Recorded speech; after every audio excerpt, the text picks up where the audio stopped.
I'm new on the scene. I don't remember. I wasn't around in the 80s and 90s. I grew up in Chattanooga, Tennessee. They took one look at me down there and said, you need to get out of the Bible Belt, and I agreed. So here I am in New York City 35 years later, and this is home. I was part of the big drag boom and the club kids, and basically, this is a forgotten New York City, but there were massive clubs, and we were paid just to show up, sometimes to perform and hand out drink tickets. But when you've got clubs like the Limelight, the Palladium was even bigger, Tunnel, I mean, there were 50 of us hired to give out drink tickets and host. We got a dynamite show for you. The Pyramid put on Woodstock every year just because there are so many housewives and children that can't always make it to the nightclub. Woodstock sprang from the Pyramid Club where I worked throughout the 80s. The 80s were a very dark time because AIDS was just devastating to the gay community. So my goal was to put a smile on people's face. You're on Drag Race till you sashay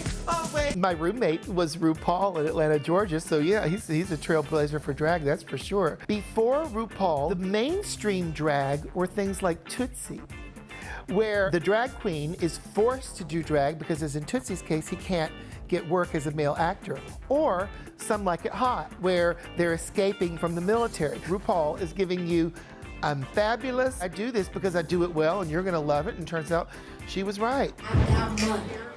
Ooh, money. I got money. I've been a full-time drag queen for 4 years now. I was actually raised Mormon. I grew up in Phoenix, Arizona. This like fringe feather moment, sensible cocktail dress. There's all this different hair. I can be essentially any woman I want to be, any day. This is like an old school drag secret, but it's like instant facelift. When you decide to be a drag queen and you tell your family, it's kind of like you got to come out of the closet again. Because first you tell them like, hey, mom, dad, I'm gay.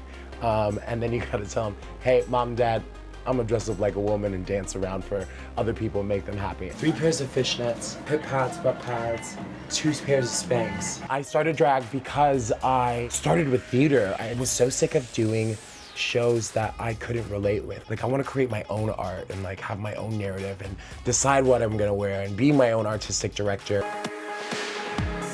I'm a representative to so many other people, to Polynesian Mormon kids that wanted to dress up like girls and prance around the house because they were actually really good at it. I was meant to be a drag queen, and I'm a good one. My advice for young, up-and-coming drag performers is quit if you're pretty or thin or young, because I don't need the competition.